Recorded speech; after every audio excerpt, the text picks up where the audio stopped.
Syahroni oknum ASN Kabupaten Bintan divonis 5 tahun penjara oleh Majelis Hakim di Pengadilan Negeri Tanjung Pinang. Selain hukuman, badan terdakwa, Syahroni juga dihukum membayar denda sebesar 5 miliar rupiah, subsidiar 2 bulan kurungan.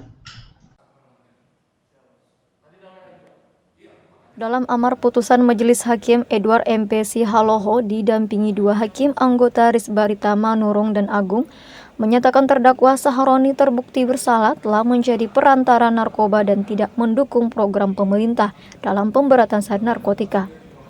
Atas hal itu, terdakwa Syahroni dijatuhi hukuman selama 5 tahun serta denda 1 miliar, subsidiar 2 bulan kurungan.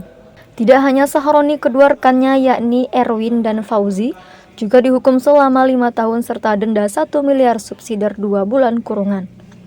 Atas perbuatannya, ketiga terdakwa dinyatakan terbukti melanggar pasal 114 ayat 1 Junto, pasal 132 ayat 1 Undang-Undang Republik Indonesia nomor 35 tahun 2009 tentang narkotika.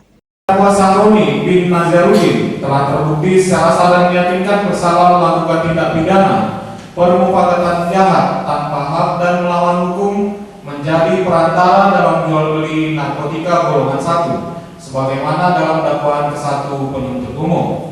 2. Menjatuhkan pidana kepada terdakwa dengan pidana penjara selama 5 tahun dan denda sebesar 1 miliar rupiah. Putusan 5 tahun terhadap terdakwa Syahroni dan Erwin ini lebih ringan 2 tahun dari tuntutan jaksa yang sebelumnya menuntut kedua terdakwa dengan hukuman 7 tahun penjara serta denda 1 miliar, subsidiar 6 bulan. Sedangkan terdakwa Fauzi hanya dijerat dengan pasal penyalahgunaan yakni pasal 127 Undang-Undang Republik Indonesia nomor 35 tahun 2009 tentang narkotika dengan tuntutan 3 tahun penjara. Atas putusan ini, ketiga terdakwa didampingi penasehat hukumnya menyatakan pikir-pikir selama 1 pekan. Sebelumnya, penangkapan Syahroni setelah polisi berhasil mengamankan Erwin dan Fauzi atas kepemilikan dan menyimpan sabu-sabu sebanyak 1 paket dengan berat 0,1 gram. Dari situ polisi melakukan pengembangan dan berhasil mengamankan Syahroni yang sebut penjual sabu kepada kedua rekannya seharga 400.000 di perumahan Kenangan Semoga Jaya. Zuprianto melaporkan dari Tanjung Pinang.